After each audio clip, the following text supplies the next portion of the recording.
Juan capítulo 16, verso 4 al 8, dice el salmista: yo me alegré con los que me decían, a la casa del Señor, a la casa de Jehová iremos. Amén. Yo me alegro. ¿Usted se alegra?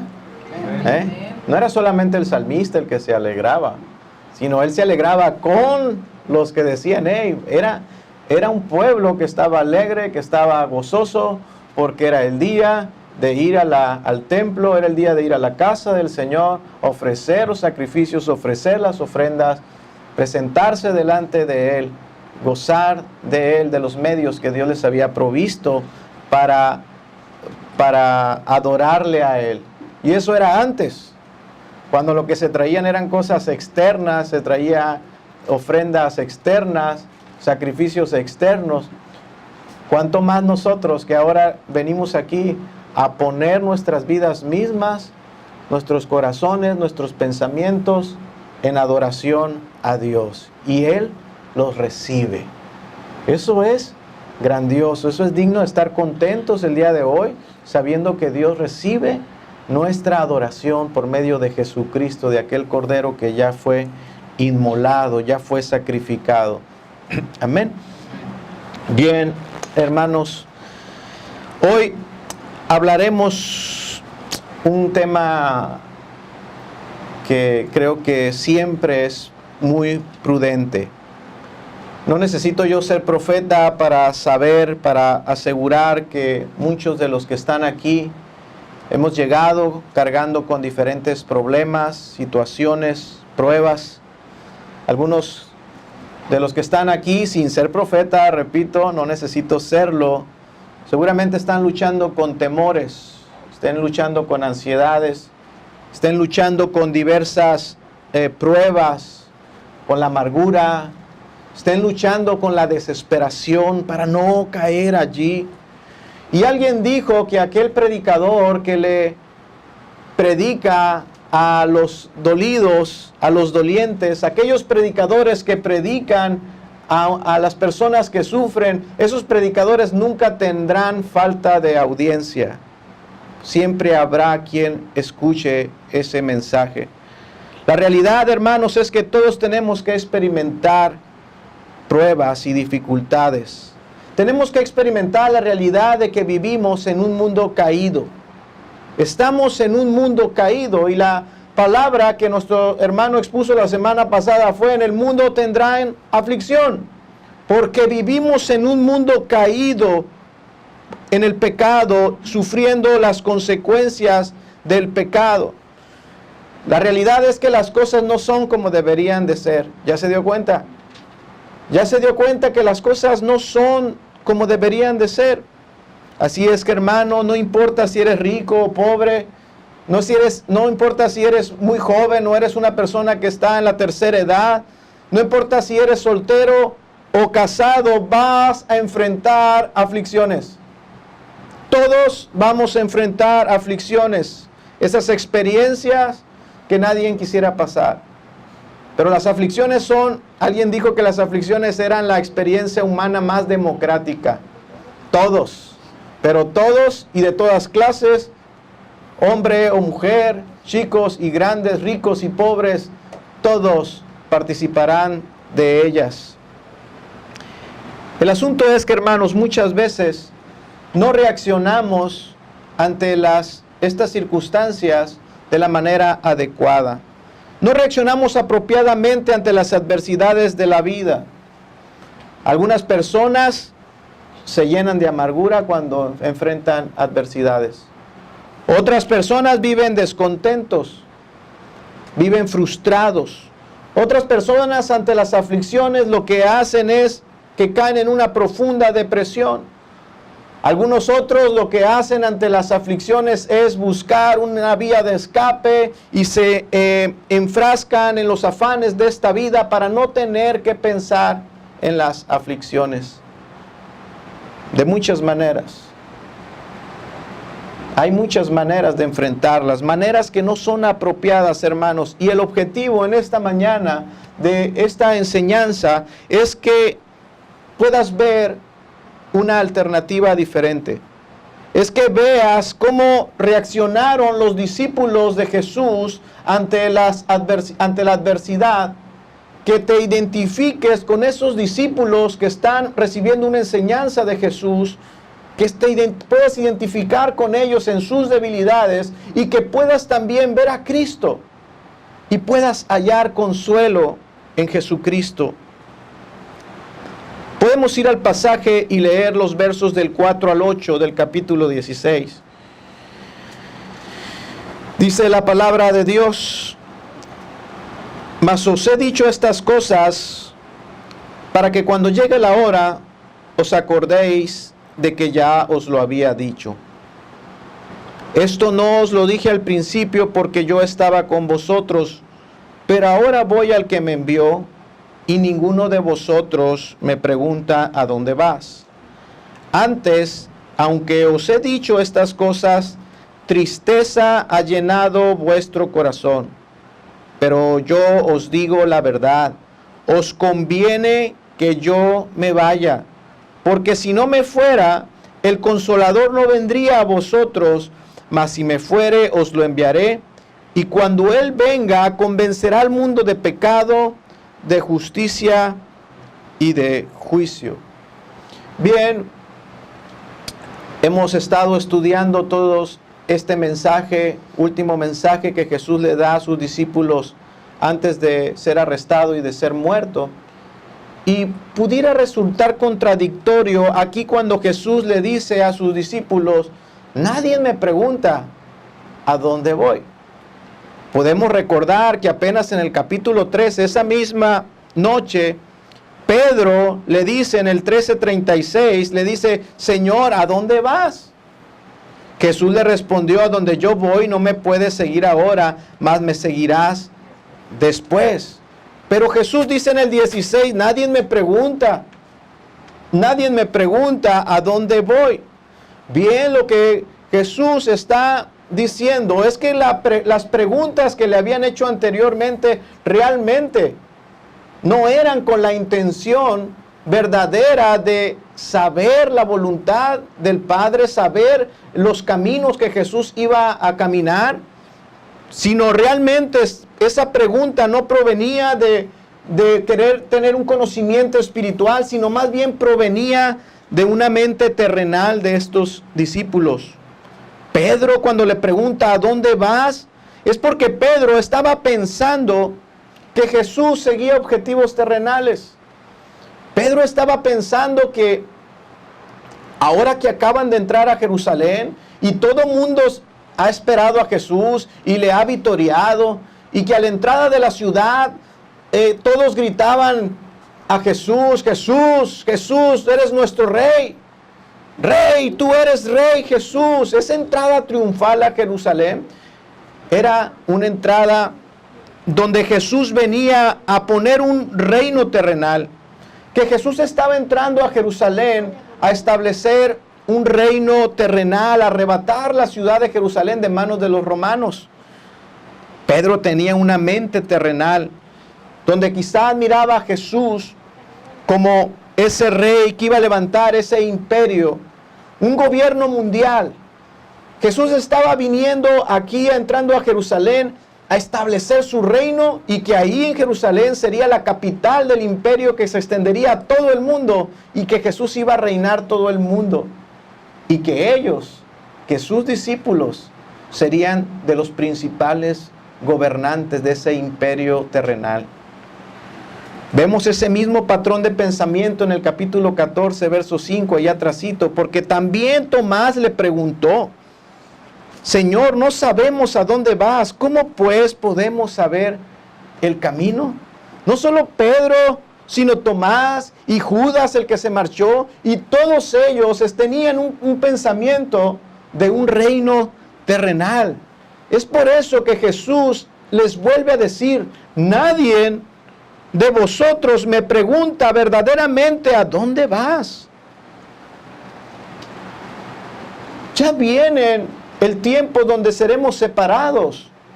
Jesús les dice: ya viene el tiempo donde vamos a ser separados, y aún ninguno de ustedes tiene esa mente espiritual que busca la voluntad, hacer la voluntad de Dios. No terminan de entender cuál era el propósito de la venida de Cristo. Ellos no sabían para qué Jesús estaba allí con ellos. Ellos no sabían por qué es que hablaba tanto Jesús esa noche acerca de la necesidad de que los discípulos, los cristianos, iban a ser afligidos. ¿Por qué Jesús hablas tanto de la aflicción? ¿Por qué Jesús hablas de que vas a morir? No lo entendemos. ¿A dónde va Jesús? ¿Qué va a hacer? ¿Quién es su Padre? Realmente ellos estaban aturdidos mentalmente. Había un aturdimiento en su mente. 3 años de ministerio, de enseñanzas, de Jesús enseñándoles, revelándoles la voluntad. ¿Para qué había venido? 3 años ya habían pasado de enseñanzas continuas, cercanas, enseñanzas directas a ellos aquí aparte, y no entendían, no tenían. Ya van a venir por Jesús y serán separados dentro de unos minutos, y aún no tenían entendimiento. ¿Qué pasaba en la mente de estos discípulos? Ellos estaban más preocupados por sí mismos, estaban más enfocados en la tristeza y el dolor que en lo que le acontecería a Jesús. Ellos no estaban pensando en Jesús.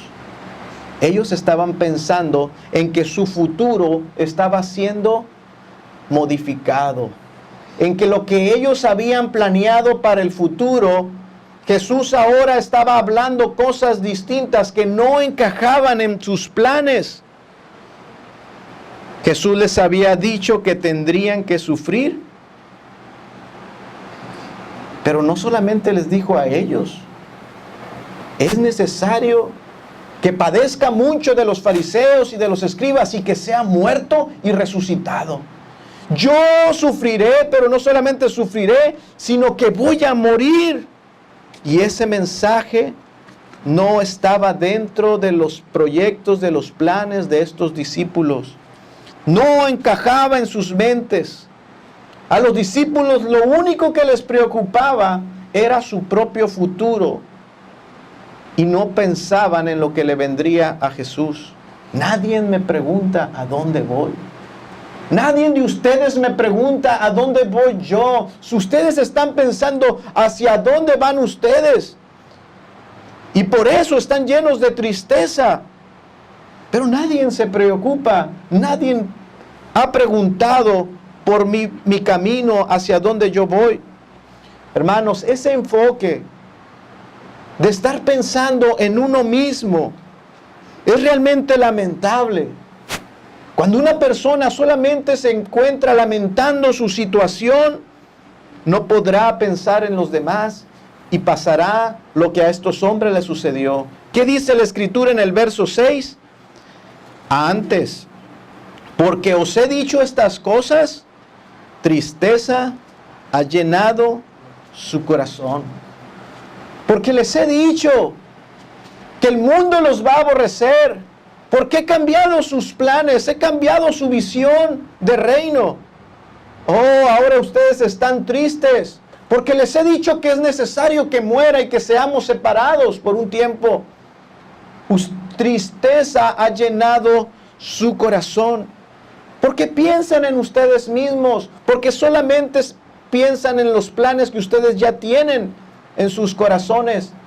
Ahora están sumergidos en una tristeza y están desesperados. Hermanos, nosotros como seres humanos, todos tendemos a magnificar nuestras aflicciones. Y no nos damos cuenta de las grandes bendiciones que Dios nos da. Todas aquellas bendiciones que recibimos. Enfocamos nuestra vida en los problemas, en las circunstancias, y nos olvidamos y no atendemos lo que Dios nos está diciendo, como les pasaba a estos discípulos. Siempre pensamos que nuestros problemas son los problemas más grandes. Pensamos que nadie está pasando una situación como la nuestra que nadie nos puede entender. Cuando el hombre se encuentra en una circunstancia adversa, el hombre puede llegar a ser tan egocentrista y centrarse en su problema en sí mismo. Puede llegar a pensar que de los 6 millones o más de 6 millones de habitantes que hay sobre la tierra, nadie está pasando un dolor tan grande como el que él está pasando. Hermano, pasamos por alto las bendiciones que Dios nos da cada día. Charles Spurgeon dijo, esto pasa con nosotros. Nos lamentamos y estamos tristes en el día nublado y oscuro, cuando los cielos están cubiertos con nubes y el viento trae una fuerte lluvia, y en esas circunstancias se nos olvidan los efectos beneficiosos que esto trae para la tierra. Y cómo es que por medio de ese momento de nubes oscuras y de lluvia y de fuertes vientos, que esa misma lluvia, que esa misma tempestad es la que hace producir a la tierra los frutos de los cuales nos alimentamos y somos bendecidos. A todos nosotros nos gustaría que siempre fuese primavera. A todos nosotros nos gustaría que siempre fuese de tiempo de abundancia de frutos, de mares tranquilos. Pero no consideramos, hermanos, que es necesario el invierno para que llegue la primavera. Es necesario, hermanos, que venga el invierno antes de que llegue la primavera. Esto mismo pasaba con los discípulos, pero también pasa con muchos de nosotros. Nos negamos a esos momentos difíciles. A nosotros también nos gustaría vivir en un paraíso terrenal, que siempre fuese primavera, un tiempo siempre de gozo y de paz. Nos gustaría que nunca hubiese tempestades, que nada perturbara nuestra vida, que nada nos sacudiera, que nunca se acercara una nube oscura, que nunca hubiese lluvia sobre nosotros, que nada nos despeine. Hermanos, pero es necesario. La sola idea de una tormenta en nuestras vidas, hermanos, de algo que cambie nuestra bonanza, nuestra tranquilidad, la sola idea de que venga un mal sobre nosotros en el futuro, resulta aterradora esa idea. No queremos ni pensar en ella. Cállate, cállate. Como dicen los mexicanos, chíscala, chíscala. ¿Verdad? No sé qué significa eso, pero chíscala, chíscala. No digas eso, no. No, hermanos. No consideramos, hermanos, nosotros que esas cosas son beneficiosas, que esos momentos están ahí y vienen a nuestra vida para producir frutos verdaderos, y sin embargo, nos oponemos. Aunque sabemos que son buenos, como dice la Escritura, nos oponemos y no queremos. Dice el hermano Spurgeon, a veces actuamos como niños necios. Esos niños que lloran porque se les ha ordenado que tomen la medicina, esa medicina que va a ser beneficiosa para ellos y va a sanar sus enfermedades. Hermanos, no queremos pasar el trago amargo. Cuando Dios pone el trago amargo, la medicina que va a ser para nuestro bien, no queremos y somos como niños y lloramos. No, yo no quiero. O cuando vamos a llevar a los niños al doctor y no hay de otra, para que el niño se salga de su enfermedad y se encuentre mejor, hay que inyectarlo. Llora y llora. No, ya había aquí algunas caras que dicen, no, nomás los niños. Tienen miedo a las agujas. Pero cuán beneficioso es el trago amargo para nuestra bendición. Hermanos, no queremos pasar esos tragos amargos. No queremos pasar ningún momento de aflicción. Queremos estar siempre sonrientes, siempre gozosos, felices siempre. Queremos estar gozando esta vida como si Quisiéramos que este mundo fuese como un parque de diversiones, ¿no? En día sábado, donde no hay preocupaciones de qué hacer ni nada. Quisiésemos que fuese un día de esos donde salimos y vamos al parque y solamente nos preocupamos en gastar el tiempo y divertirnos. No es así la vida. No es así la vida. Quisiésemos que no hubiese cielos oscuros ni vientos que nos saquen de nuestra comodidad. Pero si existe algo claro en la Escritura, puede haber algunas cosas en la Escritura que son difíciles de entender, pero si existe algo bien claro, enfático y firme en la Escritura, es que en el mundo el cristiano tendrá aflicciones. Es necio creer otra cosa. En el mundo tendremos aflicción. ¿Y qué hacemos cuando planeamos nuestra vida? ¿Qué hacemos cuando planeamos hacia el futuro? ¿Qué ponemos adelante? ¿Qué construimos en nuestros pensamientos hacia adelante? Dicha, felicidad, alegría, bienestar, prosperidad. Nunca ponemos allí las cosas que Jesús dijo que iba a haber. Allí adelante va a haber aflicciones. Va a haber momentos difíciles. Va a haber momentos donde te vas a desesperar, donde vas a ser pasado por prueba. Siempre visualizamos, por otra parte, que en el futuro solo va a haber cosas buenas. ¿Quién te enseñó eso? ¿Quién te enseñó eso? No es bíblico. Nunca pensamos, hermanos, con cordura lo que Jesús nos dijo y nos prometió. Esas también son promesas de Dios. En el mundo tendréis aflicción. Si bien, hermanos, es verdad que la voluntad de Dios es buena, es agradable, es perfecta, prevé también, cristiano, prevé que Dios te pasará con absoluta certeza por pruebas y aflicciones. Prevé, cristiano, en tu futuro las pruebas y las aflicciones, que Dios las pondrá ahí para moldearte. Prevé, cristiano, que en el futuro no solo hay momentos de tranquilidad, sino que en el futuro también hay tempestades necesarias. Y están puestas allí para que confíes más en Jesús. En el mundo tendréis aflicción, pero confiad. ¿Cuál es el propósito de las aflicciones? Dice, confiad. Va a haber aflicciones, pero esas aflicciones los llevarán a que cada uno de mis hijos confíen, aprendan a confiar más y más en mí. Y cada vez serán más semejantes a mi Hijo Jesucristo. Hermanos, vamos al verso 7, fíjese lo que dice. Pero yo os digo la verdad. ¿Puede subrayar eso en su escritura? Jesús está diciendo, yo os digo la verdad. ¿Qué necesidad tiene Jesús de decir esto? Si no es para persuadir a aquellos que han olvidado quién es el que les habla. El Dios, el que no miente.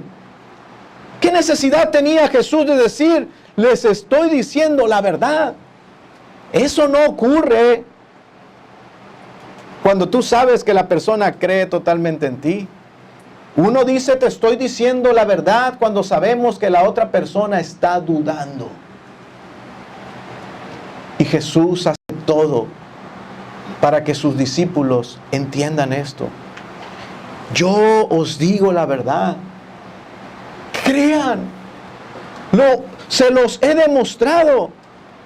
Se los he demostrado en estos 3 años, dándome por completo a ustedes, cuidándolos, enseñándolos. Ustedes pueden mirar hacia atrás y ver las misericordias de Dios como lo podemos hacer nosotros. Volteemos hacia atrás y veamos que Dios ha sido bueno, ha sido fiel. Pero a veces tenemos que escuchar de nuevo. es verdad lo que te he dicho. Es verdad lo que te he dicho, yo os digo la verdad. ¿Y qué dice Jesús? Os conviene que yo me vaya. Esta separación es conveniente. Este dolor que está allá adelante es conveniente. Porque si no me fuera, el Consolador no vendría a vosotros. Mas si me fuere, os lo enviaré. Hermanos, en este pasaje tenemos a los discípulos que no se están comportando de una manera correcta. Estos discípulos están totalmente insensibles a lo que Jesús iba a pasar. Totalmente insensibles al que iba a ir a la cruz, a los padecimientos que venían para Cristo. Solo se enfocaban en ellos mismos y podemos ver ese gran contraste entre los discípulos y el maestro. El discípulo desconfía, el discípulo se llena de temor y de tristeza, se enfoca en sí mismo, pero el maestro, ¿qué hace? El maestro se entrega. No pone los ojos en sí mismo, sino sabiendo Jesús lo que venía, él sigue procurando el bien de los suyos. Yo sé que tristeza ha llenado sus corazones y vemos a Jesús pensando en ellos y proveyéndoles consuelo, diciéndoles, aunque yo me tengo que ir y marchar, esto va a ser beneficioso para ustedes. Es verdad. Créanlo. Créanlo. Esto es beneficioso para ustedes. Pero ¿cómo? No encuentro sentido de que esto sea bueno para mí.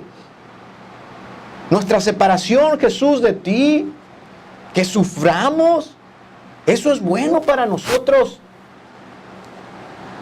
Yo os digo la verdad. Créanlo. Tienes que confiar en Jesús. Estos discípulos tenían que aprender a confiar en Jesús. Esto es beneficioso. Esto es beneficioso, pero no lo entiendo. No lo entiendes, créelo. Ya vendrá el tiempo cuando lo entiendas. Créelo. Vemos a Jesús entonces que Él está más dispuesto a obrar por sus discípulos que lo que estaban los discípulos dispuestos a ser consolados. Jesús estaba más dispuesto en consolarlos esa noche que en lo que ellos estaban dispuestos a cobijarse en Cristo. Hermano, incluso en medio de una situación difícil, ¿qué pasa con nosotros? ¿No es verdad, cristiano, que a veces, en medio de una tempestad, a veces te apartas de Jesús? Que en los momentos más oscuros, más difíciles, de más dolor, en vez de acercarte y confiar en Jesús, te apartas de la oración, te apartas de la palabra de Dios, te apartas de la comunión, estás pensando solo en ti, en tu problema y lamentándote y te apartas de Jesús. Vemos cómo Jesús estaba más interesado en estar con ellos que lo que ellos estaban en querer ser animados por Cristo. Hermanos, podemos pasar mucho tiempo, de hecho, lamentándonos en una situación antes de acercarnos a Cristo. Podemos, hermanos, gastarnos todas nuestras fuerzas en hacer cualquier cosa que nos saque de la situación difícil antes de humillarnos y rendirnos a Cristo. Olvidamos, hermanos, cuál es el propósito fundamental de las aflicciones. El propósito de las aflicciones es que te acerques a Él y confíes más en Él. ¿Por qué, Señor? Porque quiero que confíes más en mí. ¿Por qué, Dios? Porque quiero que confíes más en mí. Pero no entiendo. Quiero que confíes en mí. Quiero que confíes en mí. Pero os digo la verdad. Yo os digo la verdad. Esa palabra en el griego es como si aquí en español le pusiésemos negritas, la encerráramos entre comillas y la pusiésemos subrayada. Y así con letras más grandes. Lo que está escrito, como está escrito en el original, es de una manera enfática estas palabras. Con absoluta firmeza. Son palabras que tienen una absoluta firmeza. Jesús les estaba diciendo, yo soy el que les digo estas cosas y son verdaderas. Yo el que los ama. Soy yo el que los elegí. Soy yo el que los he cuidado. Soy yo el que voy a dar mi vida por ustedes. No es cualquiera el que les está diciendo estas cosas son buenas. Las dificultades, lo que está adelante, nuestra separación, ese momento oscuro es bueno.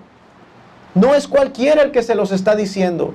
Soy yo el que voy a dar mi vida por ustedes, aquel que va a pagar ese alto precio por su pecado, aquel que va a pagar por su bienestar. Es Jesús aquel que les ha hablado con verdad y que en este momento les está hablando con verdad. Hermanos, Dios nos habla hoy y nos dice esto, hermanos. Es bueno. Es bueno. Todo lo que viene a nuestras vidas es bueno. Como tú lo consideres, no importa. Todas las cosas obran para bien. Para los que le aman. No lo entiendes. No lo entiendes, pero dice, créelo, es bueno, porque es Jesús el que lo ha dicho. Él les está diciendo, yo les hablo con verdad, yo les voy a enviar al Espíritu Santo, les voy a mandar un consolador. Sé que están tristes, sé que tristeza ha llenado sus corazones. No tiene sentido que duden. Sin embargo, no tiene sentido de que el discípulo dude de las palabras de Jesús. Nunca es razonable, nunca es justificable en un cristiano la falta de fe. Nunca es justificable porque el que ha hablado es Dios y Él habla verdad. Nunca es justificable, mis hermanos. No tiene sentido que dudemos de las palabras de Jesús. Pero algo que ocurre siempre, hermano, es que los sentimientos nublan nuestro corazón. Esto le ocurría a los discípulos, parece que dudaban de las palabras de Jesús y eso nos ocurre a nosotros también. Nuestro juicio se nubla, aunque sepamos muchas cosas y tengamos muchas palabras de Dios en nuestra mente, aquí en nuestra memoria, de promesas que Dios ha hecho. La verdad, hermanos, es que a veces el juicio es nublado por los sentimientos. Cuando los sentimientos son muy fuertes y se desbordan y no se pueden controlar, el juicio se embota. O sea, ya no piensas bien. Pero Jesús les recuerda a estos discípulos, les dice, les conviene que yo me vaya. Os conviene. Es conveniente, es beneficioso. Esta situación es para bien. Quizás para esos discípulos, esto que les va a ocurrir es lo peor que les pueda pasar. Jesús les puede estar diciendo, para ustedes este es el final del camino. Voy a morir, voy a sufrir. He entrado a esta ciudad, Jerusalén, para ser objeto de la maldad, la violencia de los fariseos y de los escribas. He entrado aquí para esto, para sufrir y para morir. Ellos pensaban, este es el final del camino. Es el final de todos nuestros sueños. Es la pérdida de toda nuestra esperanza. Todo lo que hemos soñado se está derribando. Jesús les está diciendo, yo les he dicho que me marcho y que van a ser perseguidos. Y ustedes también piensan que es lo peor. Quizás ellos estaban diciendo, no, que se quede a nuestro lado. Que se quede aquí con nosotros, que no nos deje, que no nos abandonen. Esto que va a pasar es lo peor.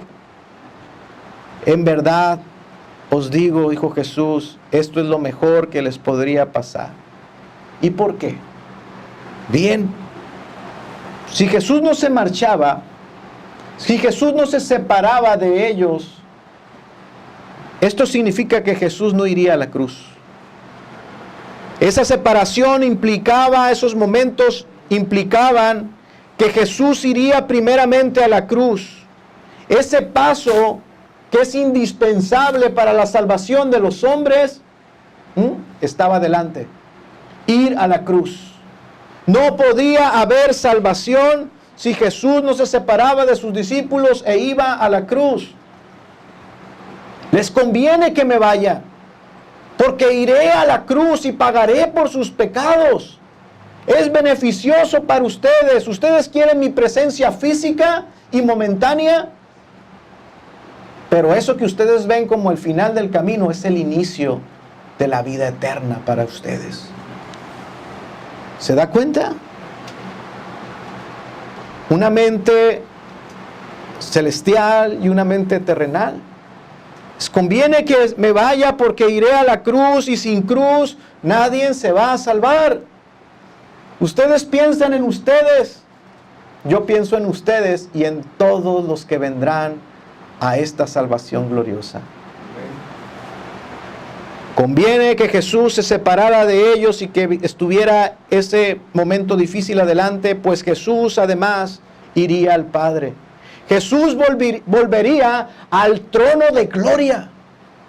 Ustedes me quieren aquí, pero yo dejé un trono de gloria donde gobernaba y sustentaba la creación. Y ustedes me quieren aquí. Les conviene que yo me vaya y regrese y me entrone en ese trono de gloria. Y estando allí, les envíe al Espíritu Santo a hacer una obra que ustedes ni siquiera se imaginan, que ustedes no entienden todavía. Era conveniente porque Jesús sería levantado en alto, iría al lugar donde había descendido. Era conveniente porque allí Él enviaría al Espíritu Santo y estaría con su pueblo, no solamente un momento, no solamente con algunos, sino estaría en todo su pueblo y habitaría con su pueblo. Les enviaré al Consolador. Si no me fuera, el Consolador no vendría a vosotros, mas si me fuere, os lo enviaré. La muerte de Cristo, hermanos, era necesaria para la bendición de su pueblo. Pero ellos no querían ni pensar en eso. No querían oír nada de eso. Ellos se negaban a ver esas realidades en el futuro. Si va a la escritura a Mateo, vaya a la escritura a Mateo, verso 16, capítulo 16, verso 22. Veamos cómo los discípulos se negaban a prever, a vislumbrar momentos difíciles en el futuro. Ellos no querían eso. En el verso 21, ¿alguien lo tiene? ¿Puede leer el verso 21 fuerte? Vamos a ir un verso antes. Desde entonces comenzó Jesús a declarar a sus discípulos que le era necesario ir a Jerusalén, padecer mucho de los ancianos, de los principales sacerdotes y de los escribas, y ser muerto y resucitar al tercer día. Así es. Entonces Pedro, tomándole aparte, comenzó a reconvenirle. Jesús anunciando que eran necesarios los padecimientos, y Pedro, ¿qué dice? La palabra en el original es, le empezó a reprender. Empezó a decirle, estás equivocado. No, lo que quieras, Jesús, pero eso no. Los problemas en el futuro, no, sufrimientos para ti y para nosotros, no. ¿Que vas a morir? No, estás equivocado. Entonces Pedro, tomándole aparte, comenzó a reconvenirle diciendo, Señor, ten compasión de ti, en ninguna manera esto te acontezca. Pedro no se daba cuenta qué necesario era el sufrimiento y la muerte para que viniera la bendición. La muerte de Cristo fue necesaria para traernos bendición a ellos y a todos nosotros. Hermanos, esos momentos oscuros y difíciles estaban en el futuro para Jesús y había discípulos que no los querían. Ese terrible momento ya estaba previsto en el Antiguo Testamento, teníamos anunciado. Ahora, los momentos difíciles, hermanos, no deben de ser sorpresas para nosotros, porque ya están anunciados. En Cristo no fue algo sacado de la manga. ¿Cómo vamos a salvar al hombre? Pues ya estoy aquí en la tierra, se me hace que tengo que hacer algo, voy a ir a la cruz. No, ya estaba previsto, ya estaba anunciado. Ese era el camino. Ya estaba en todo el Antiguo Testamento claramente que la salvación solamente vendría a través de la expiación, de un sacrificio, de la muerte violenta de un cordero, de vaciar la sangre de ese cordero en el altar, de esparcirla en el altar, algo violento. Uno ve los sacrificios del Antiguo Testamento y yo no sé qué usted se imagina.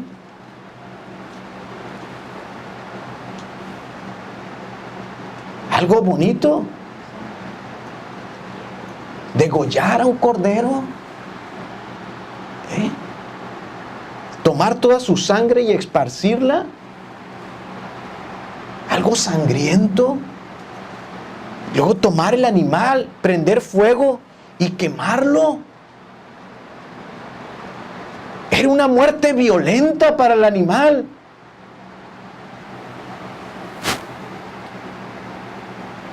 Ya estaba previsto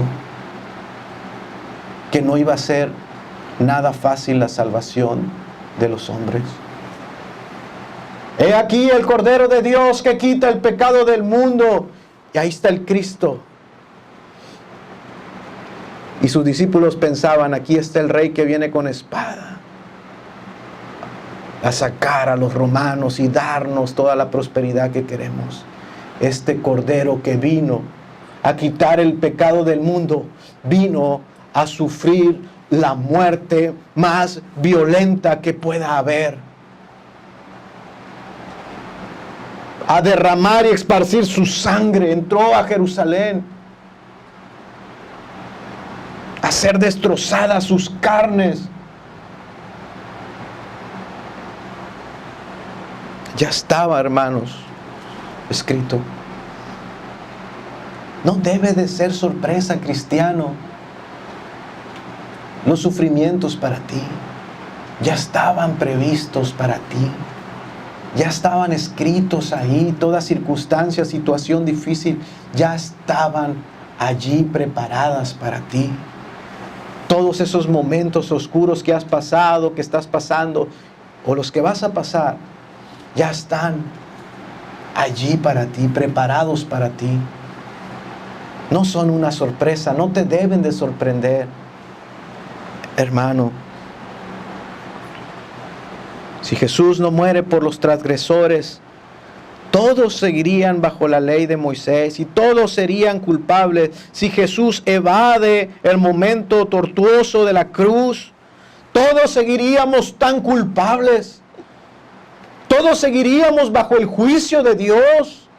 Todos seguiríamos verdaderamente en la condición más lamentable.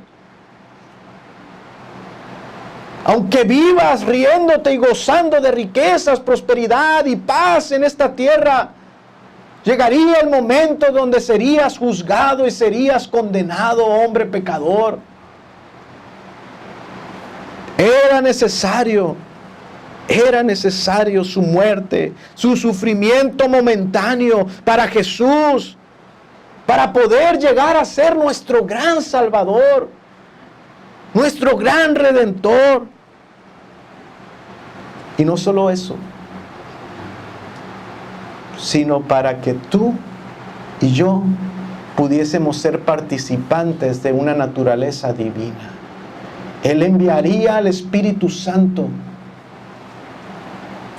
que a veces no lo vemos, a veces nos olvidamos.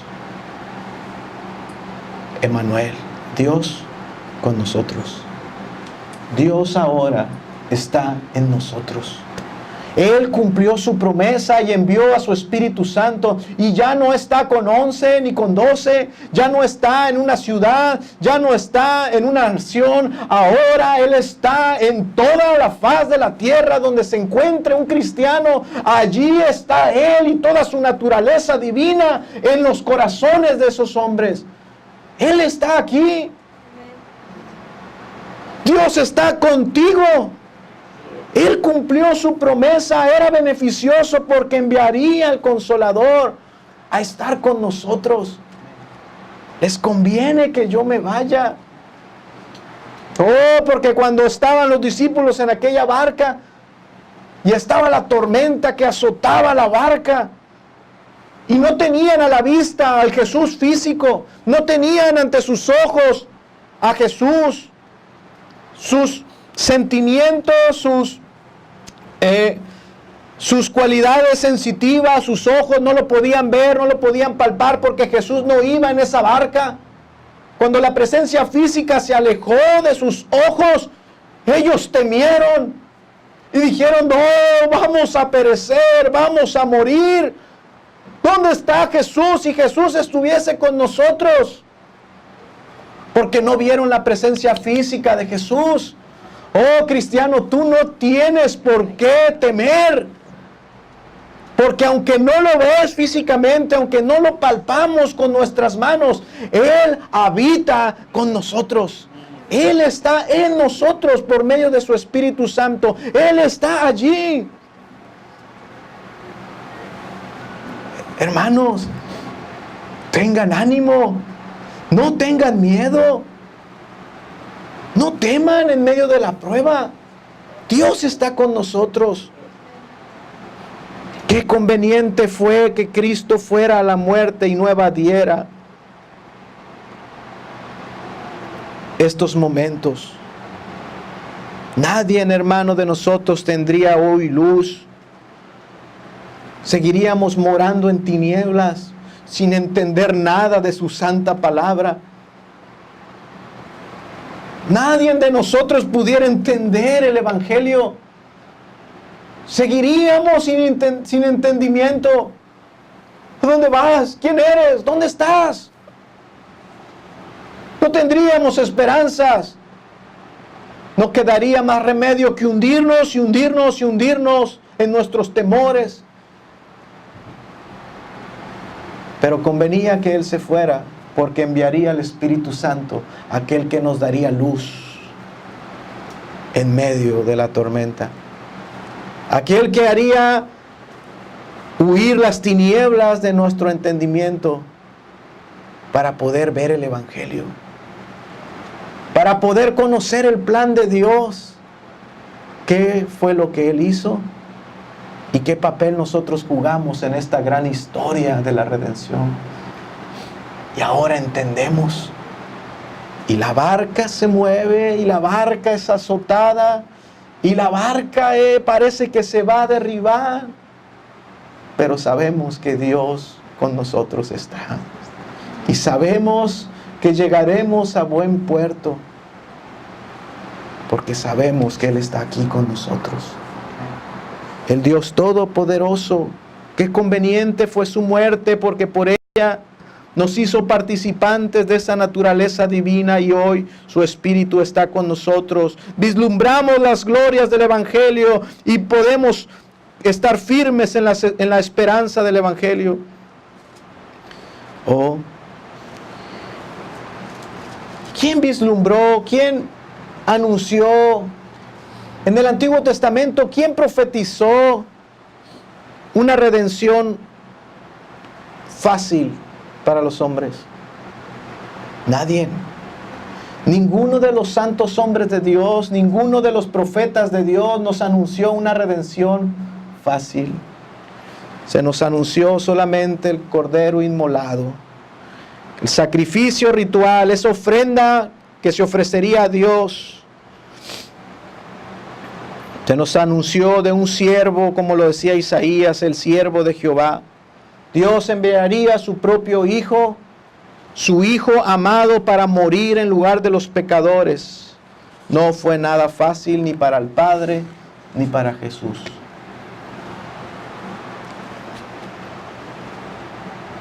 La noche anterior de su muerte, Jesús está sudando gotas de sangre.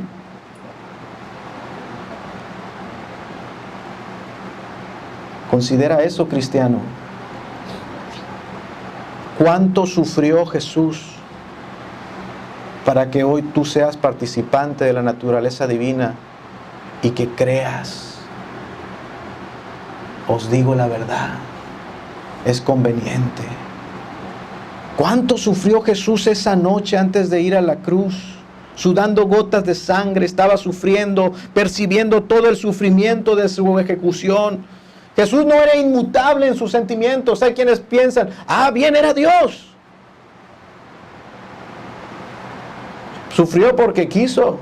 Claro, claro que sí.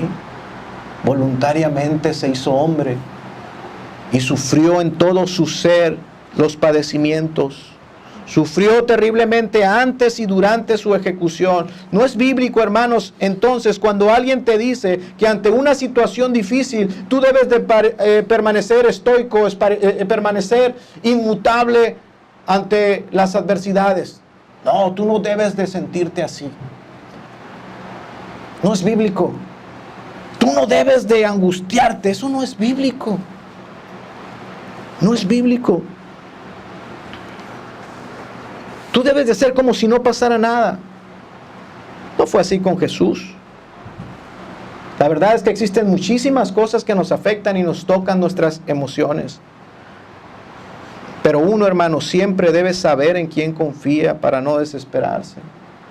Tú siempre debes de saber en quién estás confiando, a pesar de lo que te esté tocando. Vaya a 2 de Corintios 4:8.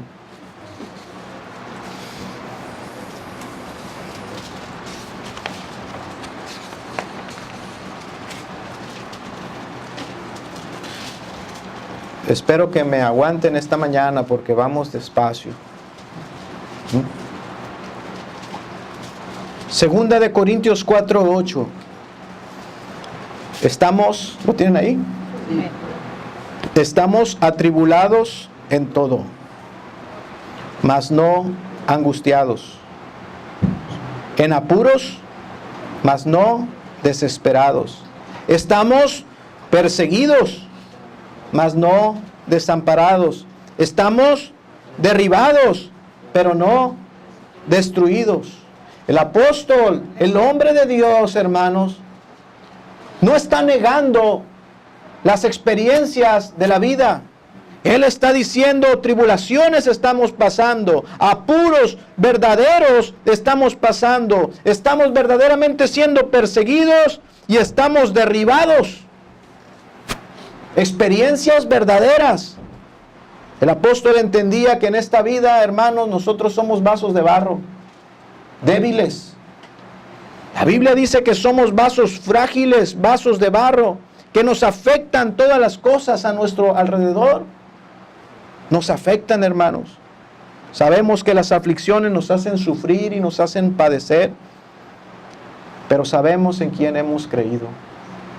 Lo que no puedes pasar por alto, hermanos, es que tú te olvides quién está contigo. Debemos mirar los problemas con los ojos de la fe, no mirándolos con la carne. Debemos, hermanos, hacer provecho de nuestra naturaleza divina, de esa fe que nos ha infundido el Espíritu, para pensar las cosas desde la manera eterna, con una perspectiva eterna.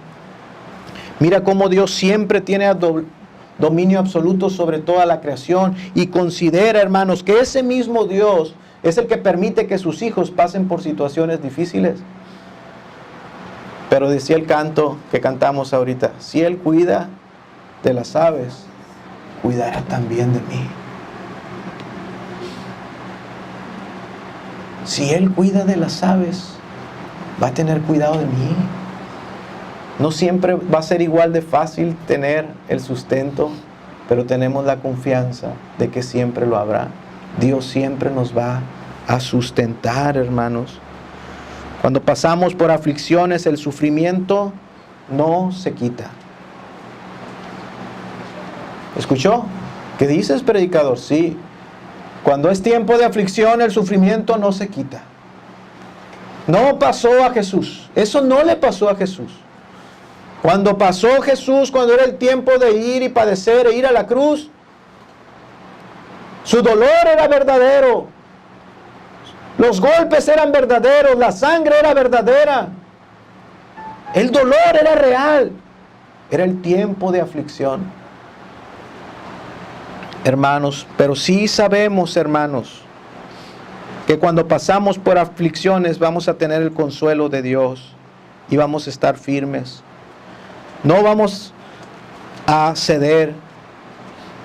Dice la palabra, estamos desamparados. No, ¿verdad que no dice eso? Dice, no estamos desamparados. ¿Estamos desesperados? ¿Cómo vamos a estar desesperados si sabemos que todo está en las manos de Dios? ¿Cómo el cristiano va a creer que está desamparado si Dios habita en él? ¿A dónde huiré de tu Santo Espíritu? ¿A dónde me voy a ir? Si me fuere a esconder en una peña, ahí vas a estar tú. Si me escondiese debajo de las piedras, ahí vas a estar tú.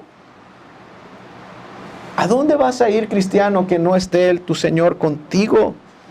¿Estamos atribulados? Bien. Dice la Biblia, dice el apóstol, porque aunque este hombre exterior se desgasta, el interior se renueva día a día. Quiero darte un consejo. No te vayas a ninguno de los extremos. Soy cristiano y aquí no pasa nada. No seas así. No te vayas al extremo de decir, bueno, como soy cristiano, a mí los problemas me deben hacer, como dicen también los mexicanos, lo que el viento a Juárez. Es decir, no me van a mover ni un cabello los problemas. No tomes esa postura arrogante.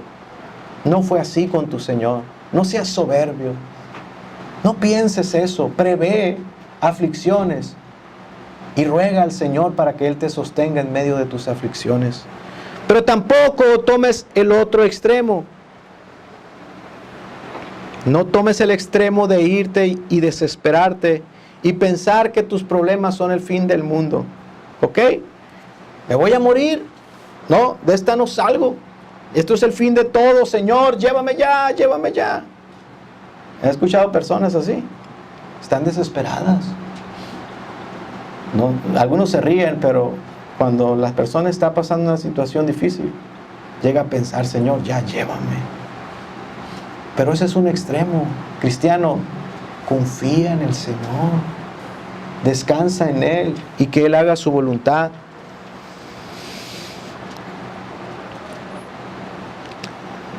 Bien, Él prometió al Espíritu Santo en medio de su pueblo.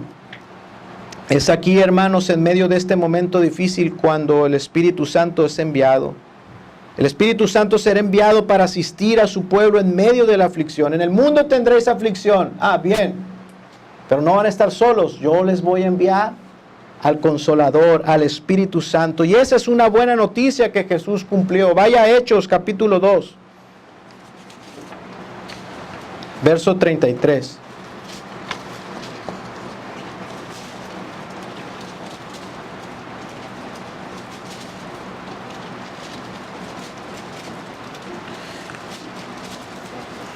Hechos capítulo 2, verso 33 dice,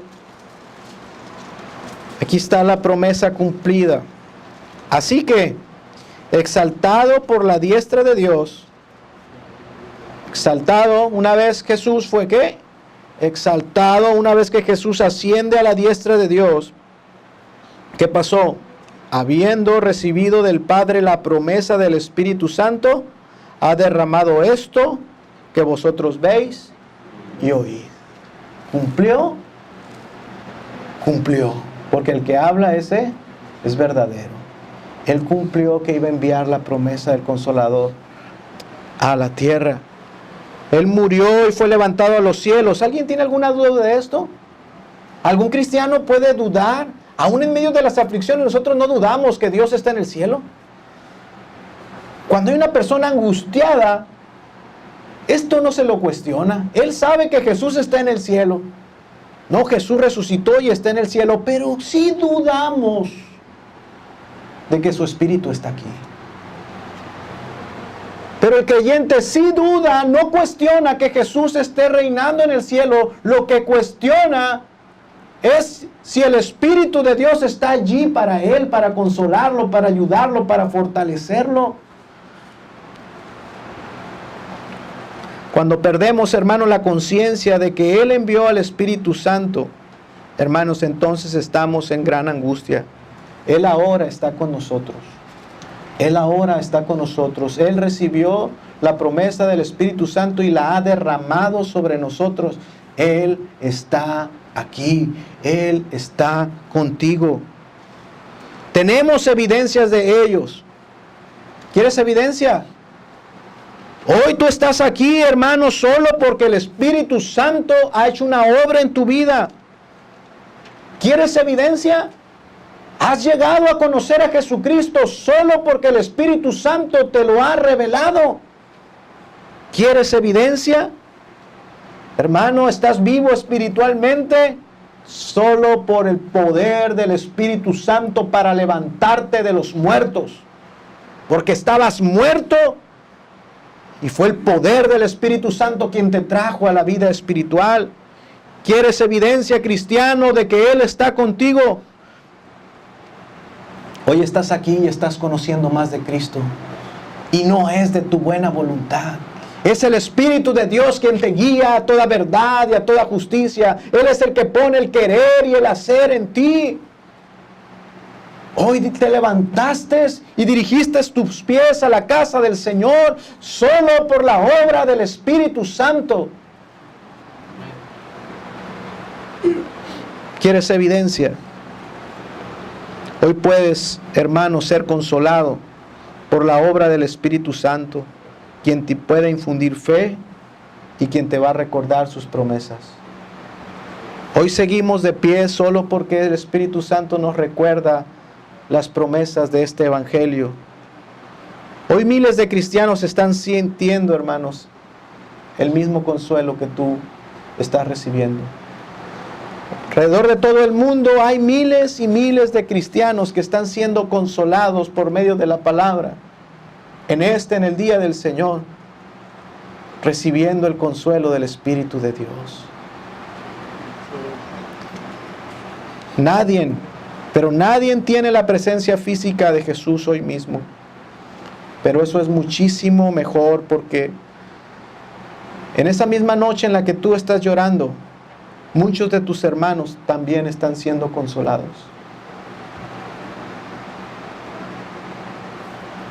Es bueno que yo me vaya, porque voy a enviar al Consolador. Donde quiera que esté un cristiano, ya sea en una cárcel o en un hospital, donde quiera que haya un creyente en una zona de guerra en Siria, o pasando hambre en el África, donde quiera que esté un cristiano, donde quiera que esté aquella hermana encerrada en su cuarto, llorando, o donde esté un esposo en su auto, llorando en el camino, esté donde esté un cristiano, allí está el Espíritu de Dios con él. Verdad os digo, la Iglesia Católica hace todo tipo de cosas para estimular los sentidos. Ponen imágenes para que las personas se enfoquen y puedan tener fe.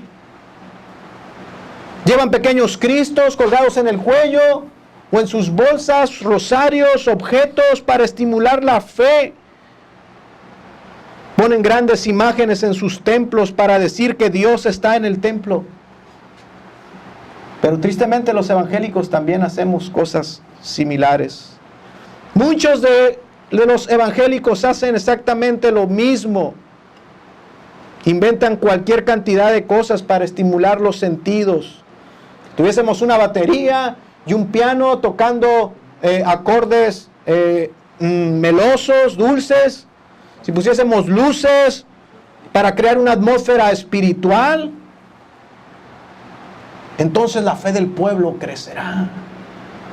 No, lo único que hacen es estimular los sentidos, lo mismo que los católicos, lo mismo que los idólatras. El creyente no necesita, no tiene necesidad de que sus sentidos físicos sean estimulados.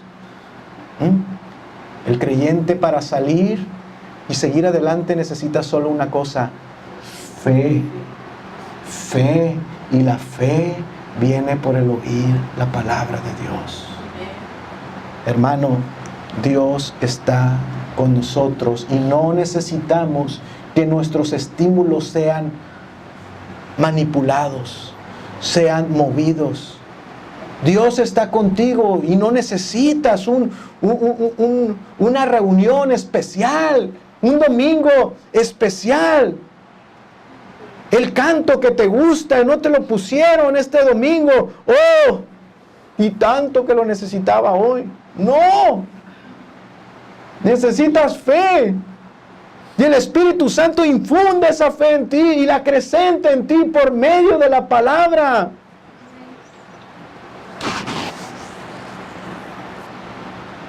Es el Espíritu Santo quien nos guía a toda verdad. Y la fe verdadera solo se estimula por el oír la palabra de Dios. Cuando crecemos en la fe, no necesitamos nada que nos estimule nuestros sentidos, excepto la palabra y el Espíritu de Dios. La ausencia entonces, hermanos, momentánea de Jesús nos deja en un mundo, como vimos la clase pasada, adverso. Nos deja en medio de una lucha. Una lucha entre Satanás y Dios. Estamos aquí, pasaremos aflicción, pero recuerda, esta lucha es entre Satanás y Dios. Pero a veces tenemos la idea, como esas películas, ¿no? Como se nos presenta la lucha entre el bien y el mal, como si fueran dos poderes de igual magnitud, luchando entre sí. No es así. Sí es una lucha, pero es la lucha entre Dios, el Todopoderoso, el Creador, y sus criaturas.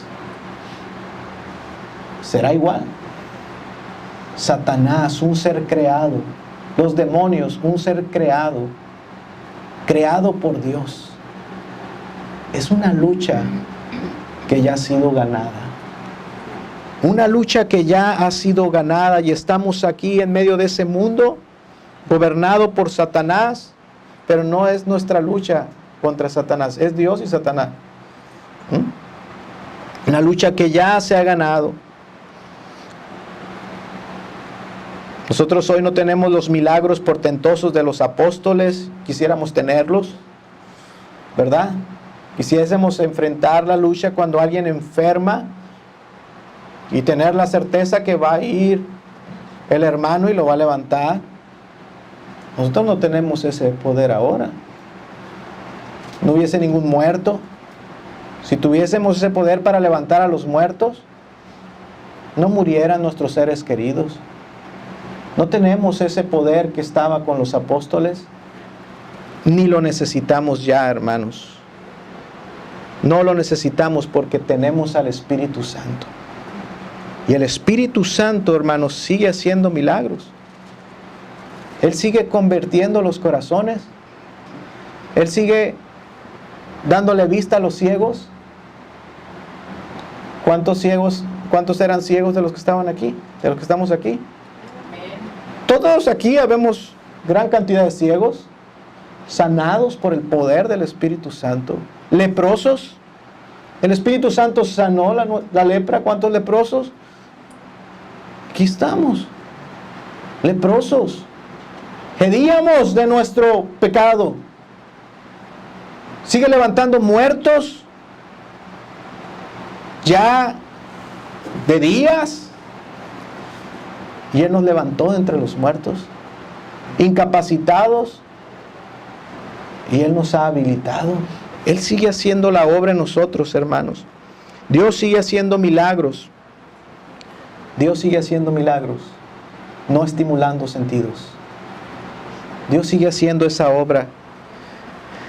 Pero dice en el verso 6 que estamos leyendo: antes, aunque os he dicho estas cosas, tristeza ha llenado vuestro corazón. El propósito de Jesús esa noche era alentar a estos hombres en medio de sus tristezas. Y quizás alguno le hubiera aconsejado a Jesús: vamos Jesús, están bien tristes, estimúlalos, hazles un milagro más para que crean. Están muy tristes, Jesús, vamos, persuádelos, diles palabras bonitas. ¿Por qué les dices que van a pasar por aflicción? ¿Qué manera de consolar es esa? Motívalos. Diles que las cosas van a ser distintas, les declárales las bendiciones que ellos están esperando. Vamos Jesús, decláraselos, sácalos de ese hoyo, de ese atolladero donde están. No, Jesús no hizo nada de eso. Jesús no cambió su discurso para motivarlos, no cambió su verdad.